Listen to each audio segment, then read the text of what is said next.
Hello everyone, Darko 2012 here with Global Government News, and I'm reading an article titled U.S. Faces Serious Threats in Cyberspace, says John Brennan. And this is coming out of the new internet um,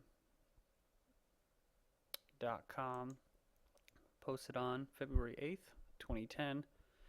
And this comes not too long after the information czar, who's all about the Cybersecurity Act, Cass Sunstein, who wants to pretty much regulate the internet, chill free speech, and basically ban conspiracy theorists or conspiracy theories or anything that the government deems a threat or not good speech.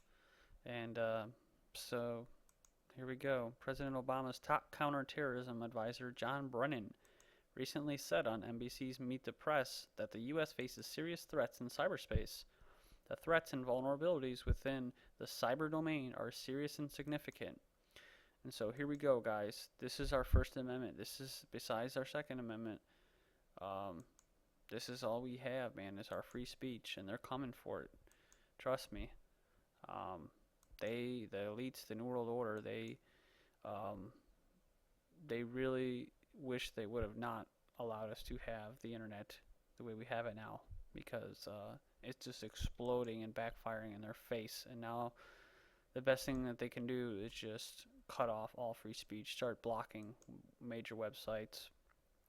And so this is one act, and don't be surprised if there's some provocateurs, right? Government agent provocateurs, where the government itself either directly or indirectly allows or carries out some kind of attack on the internet, with the internet, concerning the internet, in order to, quote, shut it down or, quote, regulate it for security reasons, right? For national security.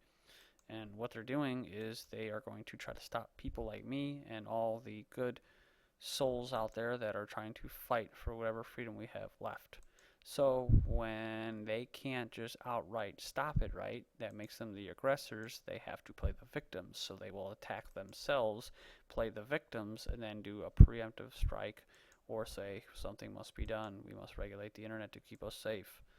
So here we go. Brennan did not name a specific country or countries as being responsible for the threat, which they always do. They say there is no evidence that there's a threat. That's because their government's carrying them out.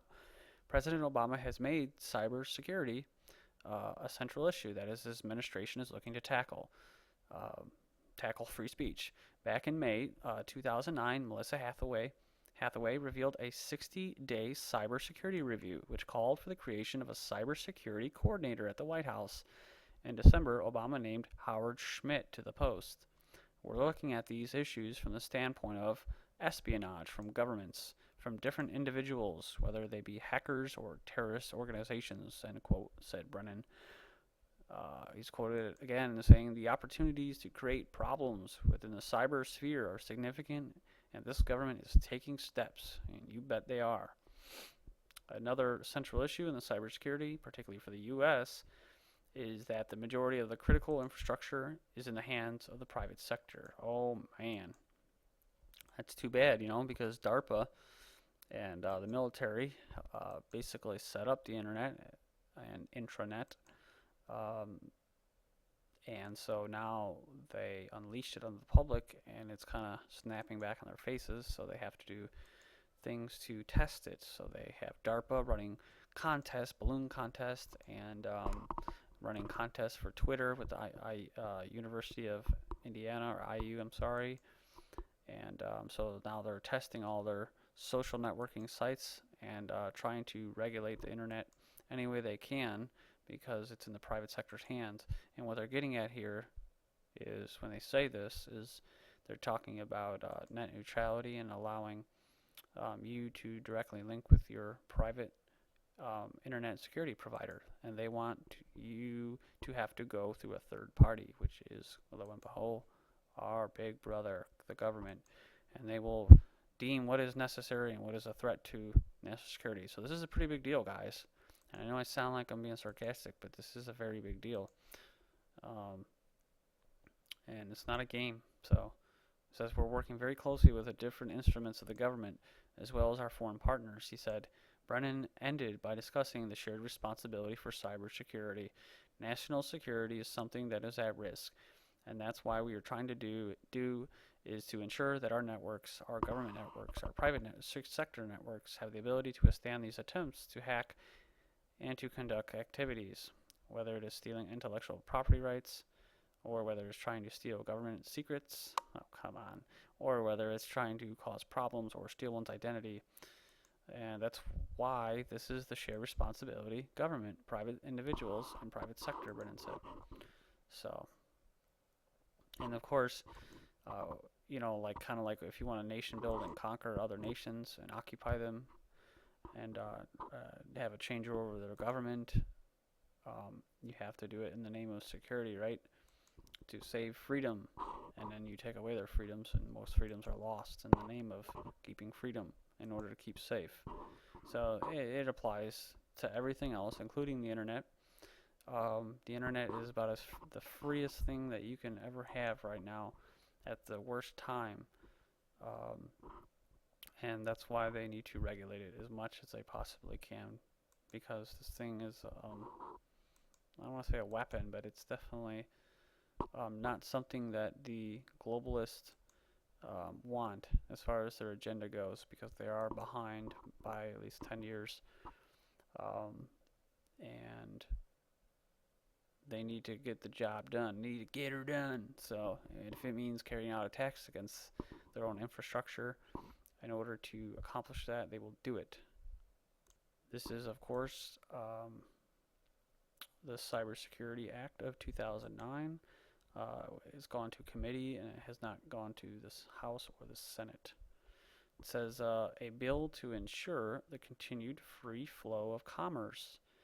Kind of like NATO, right? Oh, commerce, or the Security Partnership and Prosperity Act, right? Oh, it's commerce. So now you got a North American Union, and then you got the NATO and the transatlantic, which kind of merges binding agreements with the EU and the North American Union, all in the name of commerce, right? Within the United States and with its global trading partners through the secure cyber communications to provide for the continued development and exploitation of the internet and intranet communications for such purposes, to provide for development of a cadre of information technology specialists to improve and maintain effective cybersecurity defenses against disruption and for other purposes. I wonder what those other purposes are. Information technology specialists to improve and maintain. So yeah, and so that's why you would have Mr. Schmidt here, who says this cyber threat represents one of the most serious economic and national security, remember, challenges we face as a nation, and that he's looking forward to working on this national security challenge. So remember, it's all in the name of what? National security and what? The economy, commerce. And he says what? Failure is not an option. And his experiences in, law enforcement, Department of Defense, I like that, industry, and executive branch. That's military-industrial complex. So already today they've been, InfoWars, Prison Planet have been blocked in other countries, and so we're going to check this out. This is February 8th.